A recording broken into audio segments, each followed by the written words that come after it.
When NTV visited the home of Norman Tumuhimbise, the chairman of the Jobless Brotherhood youth group, we found him in his living room. He appeared terrified even when he was surrounded by relatives and friends. According to his colleagues, Tumuhimbise is not in position to talk and cannot walk on his own either. It's still unclear who picked him exactly a week ago last Wednesday when he disappeared. It's also not yet known where he was kept for the 7 days and what he went through. When I was called by Norman's wife, who is called Melissa, as she called me, she said, "Please, Augustine, I'm threatened and I'm fearing home."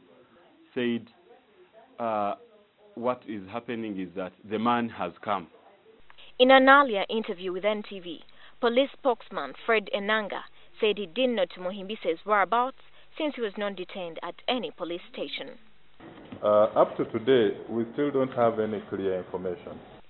The friends say unknown people dropped off Tumuhimbise near Kasubi Secondary School at about 4 a.m. on Wednesday. Which took him almost like 3 hours to walk from that roadside to his home. Outside Tumuhimbise's home in Kasubi, a Kampala suburb, we noticed that regular police officers had deployed alongside other plainclothes security agents. Relatives and friends carried Tumuhimbise from his home and drove him to Kes Hospital for examination.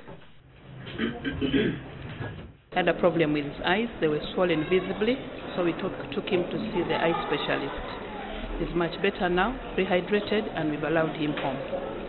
On Tuesday, Tumuhimbise's wife Melissa Kemigisa, who was carrying their daughter, stormed the Central Police alongside relatives and friends, demanding to know his whereabouts.